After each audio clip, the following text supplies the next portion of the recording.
안녕하세요. 커피앤톡입니다. 오늘도 와주셔서 감사드리고요. 바로 사연 읽어보겠습니다. 안녕하세요.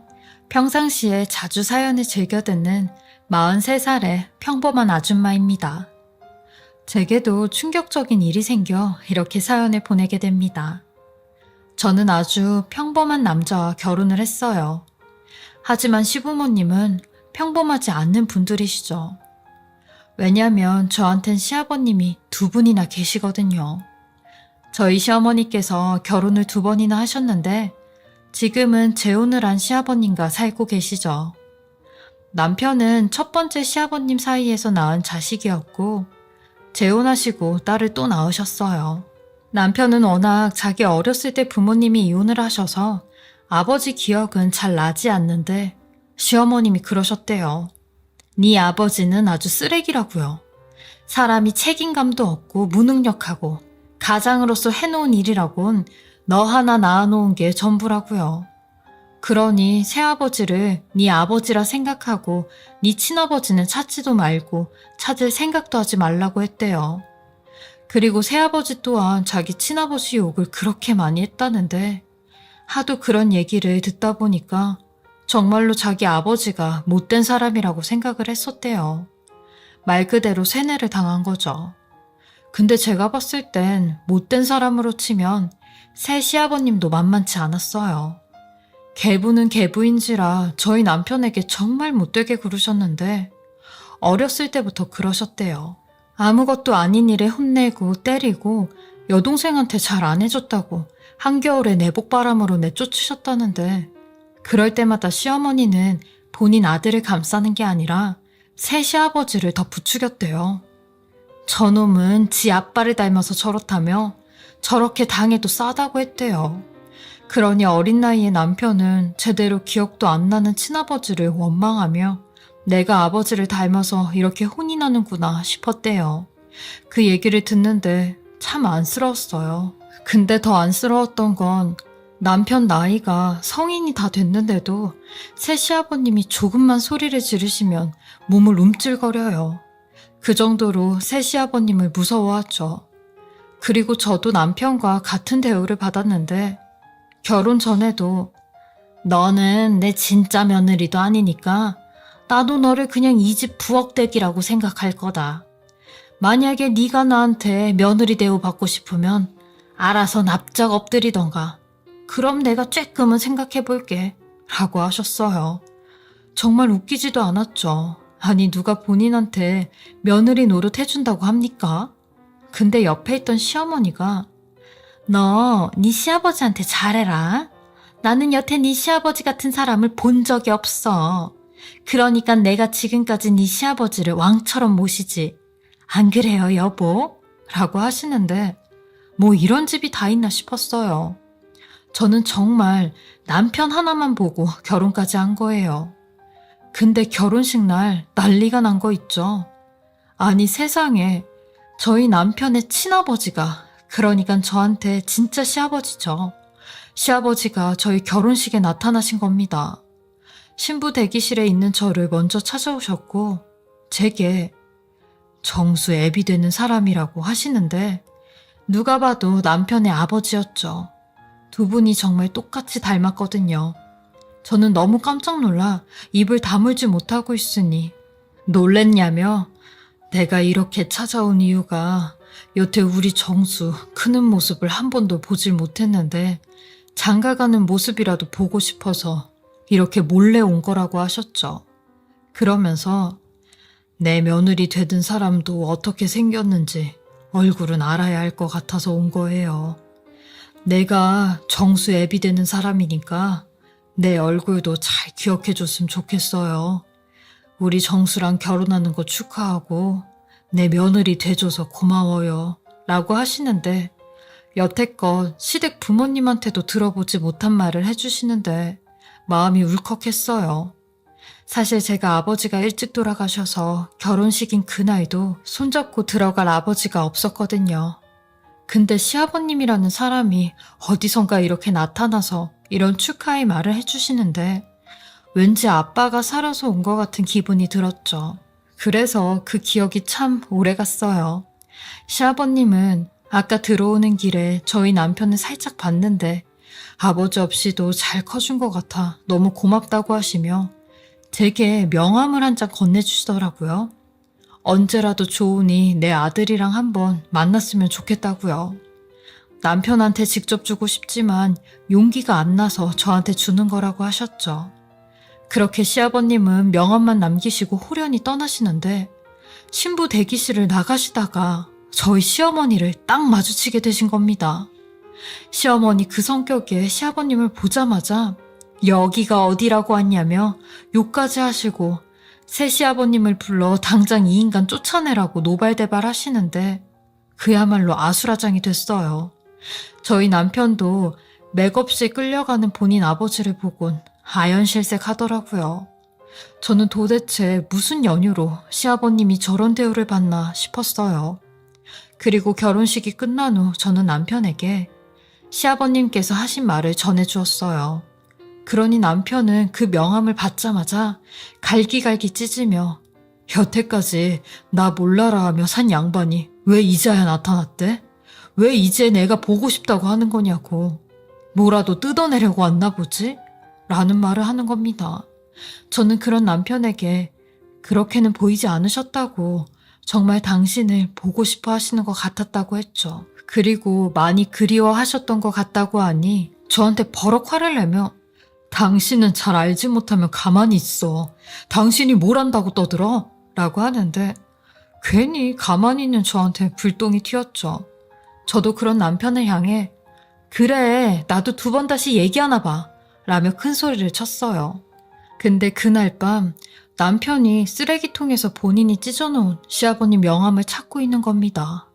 부스럭대는 소리에 눈을 떠보니 그러고 있더라고요.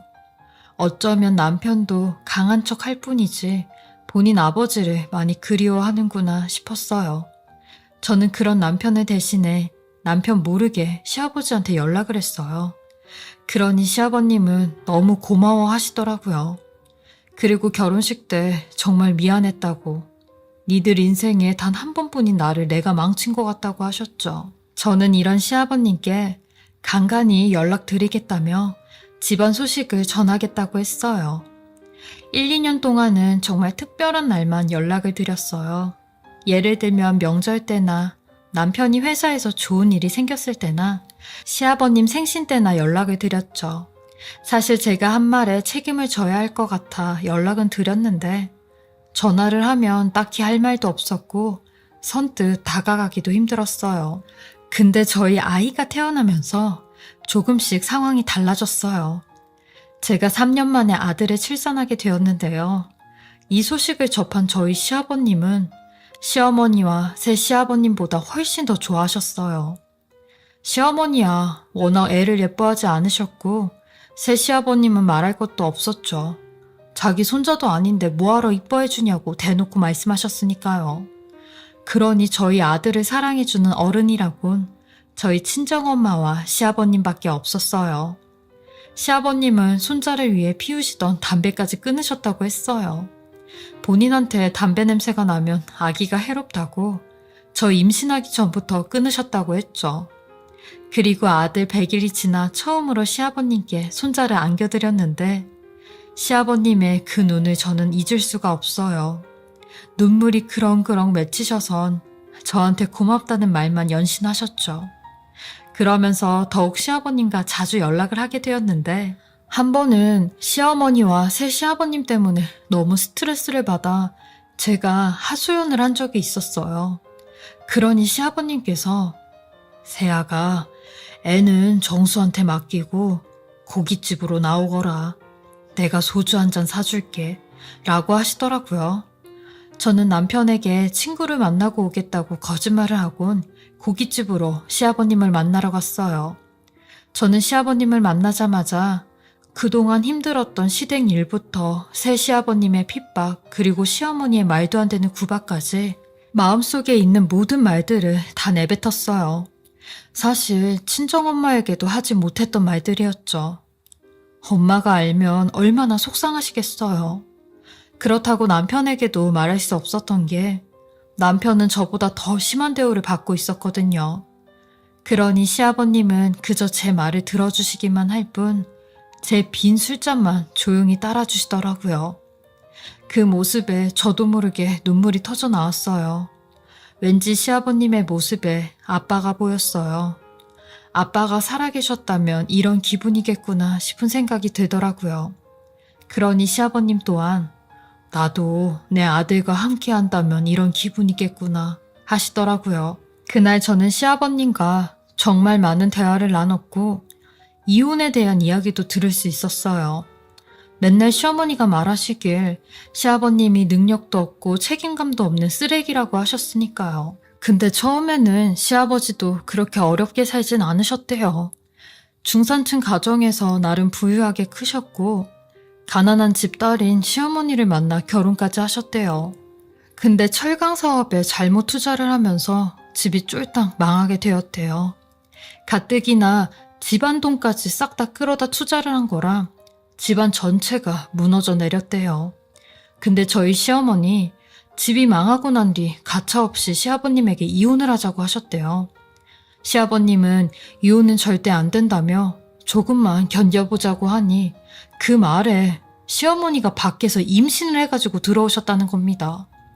돈 많은 사람의 애를 가졌다며 당신보다 훨씬 능력 있는 사람이라고 우리 정수까지 같이 키워준다고 했다는데 그분이 지금의 새 시아버지였고요.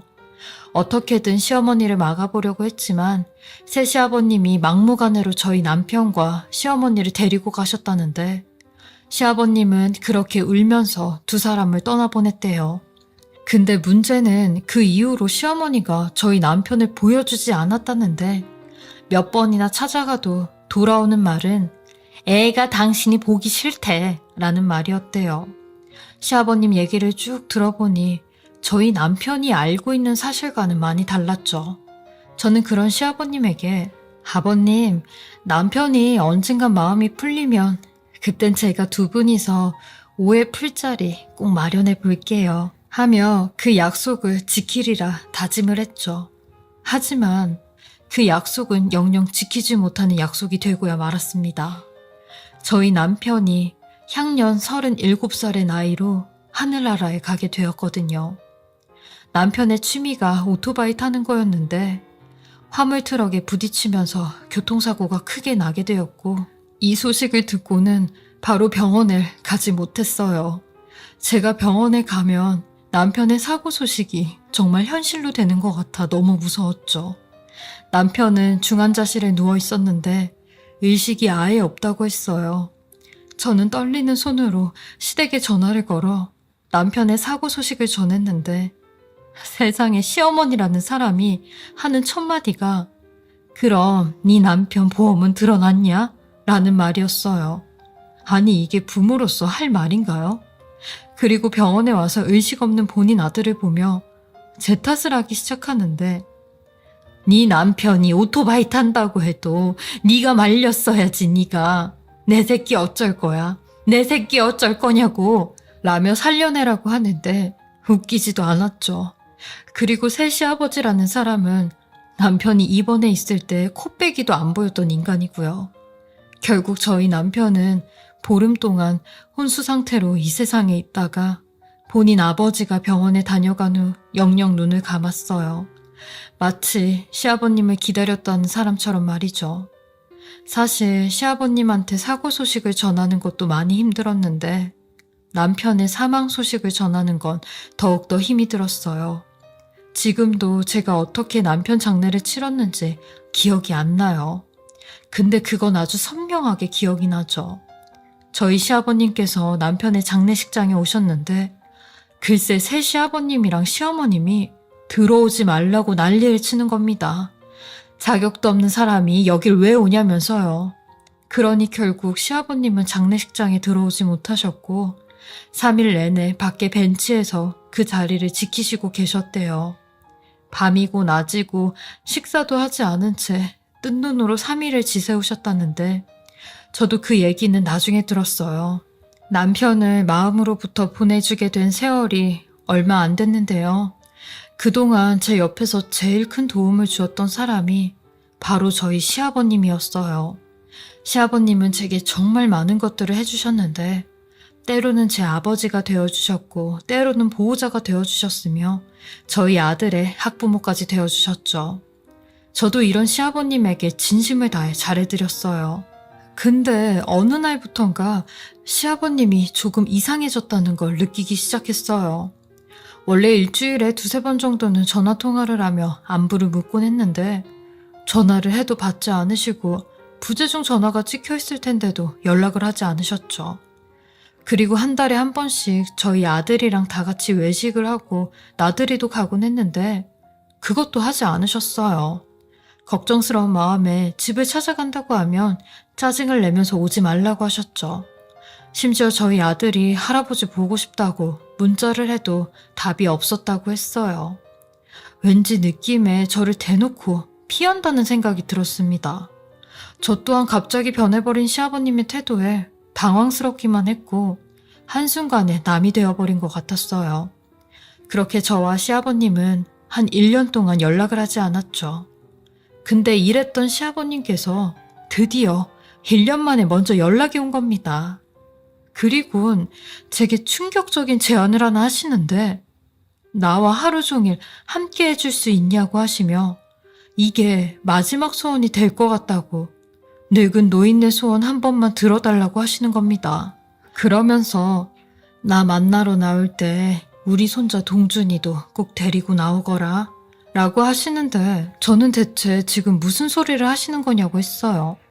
그러니 만나서 다 설명하겠다는 말씀만 하시는데 저는 당장이라도 시아버님을 만나야겠다고 생각을 했고 무작정 시아버님네 집으로 갔어요. 그리고 1년 만에 시아버님을 뵙게 되었는데 1년 만에 만나게 된 시아버님은 제가 알고 있던 그 모습이 아니었습니다. 풍채 좋던 몸은 앙상하게 뼈만 남으셨고 얼굴색은 황달이 얼마나 심한지 눈동자 색깔까지 노랬어요. 그리고 집안은 온통 약봉지로 가득했는데 그것만 봐도 시아버님이 아주 안 좋은 상황이라는 걸 알 수 있었죠. 그렇게 시아버님을 통해 듣게 된 얘기는 정말 충격 그 이상이었습니다. 1년 전 시아버님은 간암 말기 판정을 받으셨고 폐까지 전이가 되어 있는 상태였대요. 그래서 1년 동안 항암 치료와 이런저런 치료를 받고 계셨다는데 이제는 정말 시간이 없다는 얘기를 들으셨대요. 그래서 호스피스 병동으로 가기 전에 마지막으로 저와 저희 아들과 하루 종일 함께 시간을 보내고 싶으셨다는데 그 말을 듣고 정말 오열을 했어요. 아버님은 가족이 없는 것도 아니고 며느리인 제가 있는데 왜 그렇게 혼자 다 하시려고 하셨어요. 최소한 저한테 얘기라도 해주셨어야죠. 갑자기 이렇게 연락이 와서 떠날 날이 얼마 남지 않았다고 하면 저는 또 어떻게 살아야 돼요. 우리 동준이 아빠도 아무런 말도 없이 가버렸는데 아버님도 그러시려고 하셨어요? 라며 엉엉거리고 울었죠. 그러니 그저 저한테 폐를 끼치고 싶지 않았다고 하는 겁니다. 그러면서 미안하다는 말만 연신하시는데 저는 그런 시아버님을 위해 아버님 건강하셨을 때처럼 저희 동준이랑 같이 맛있는 것도 먹으러 가고 나들이도 하고 저녁에는 저랑 같이 삼겹살에 소주 한잔 하러 가요 라며 아버님의 마지막 소원을 함께 해드리겠다고 했어요. 그렇게 저와 아들과 시아버님은 그날 하루가 마지막 날인 것처럼 원 없이 돌아다녔습니다. 아버님은 많이 힘들어 하시면서도 끝까지 저와 아들을 위해 괜찮은 척을 하셨어요. 그리고 친정의 아들을 맡겨놓고 저녁에는 시아버님과 자주 가던 고깃집에 갔죠. 그 고깃집에 가니 처음 시아버님을 만났을 때가 생각이 나더라고요. 매번 제 얘기, 제 투정만 들어주신 시아버님이었는데 오늘은 제가 대신 시아버님의 얘기를 들어드리겠다고 했어요. 그러니 시아버님은 눈물을 꾹꾹 누르시며 얘기를 하시기 시작하는데 첫 마디가 나도 내 아들 따라간다 라는 말씀이셨어요. 그러면서 내 아들하고 함께하지 못했던 시간들 이제 하늘에서 함께할 수 있어서 너무 좋다고 하시는데 그 말에 저도 참았던 눈물이 터져나왔어요. 그러면서 제게 쌈짓돈으로 수표 한 장을 꺼내시며 한 가지만 더 부탁을 하겠다고 하시는 겁니다. 세아가 내가 저 세상 가면 내 상주 좀 해줄 수 있어? 라고 하시는데 건네받은 수표를 보니 2천만 원짜리 수표였어요. 이 돈으로 본인 장례를 치러달라고 하시더라고요. 그렇게 시아버님은 저와 마지막 하루를 보내시고 호스피스 병원에 입원을 하시게 되었어요. 그리고 딱 3개월 후 저희 남편이 있는 곳으로 가게 되셨죠. 시아버님의 장례식은 조용하고 잔잔했어요. 직계가족과 친구분들 몇 분만 오셨죠. 저희 아들은 담담히 제 옆에서 제게 기대고 앉아있는데 어린 나이에 벌써 2번이나 큰일을 치르게 하는 게 엄마로서는 마음이 많이 아팠어요. 그리고 시아버님의 영정사진을 바라보며 아버님, 저희 동준이 아빠는 잘 만나셨어요? 동준이 아빠도 잘 있죠? 저 여기서 열심히 애랑 잘 살 테니까 하늘에서 저희 2사람 잘 좀 지켜달라고 전해주세요. 동준 아빠 저한테 미안한지 제 꿈에 한 번도 안 나타나거든요. 그러니까 미안해하지 말고 잘 지내고 있으라고 이 말 좀 꼭 전해주세요. 라며 한참을 얘기를 했어요. 그리고 장례 마지막 날 어떤 한 남자분이 오셨는데 제게 시아버님께서 미리 선임해둔 변호사라고 소개를 하시더라고요. 그러면서 시아버님 앞으로 3억이 있으신데 그 돈을 저한테 다 남기고 가셨다는 겁니다. 그래서 그 유언장을 토대로 유언을 집행하겠다고 하는데 이게 시아버님께서 말씀하신 선물이었나 봐요. 그날 저랑 마지막으로 함께 시간을 보내던 날 저한테 조그만 선물을 주고 가신다고 했거든요.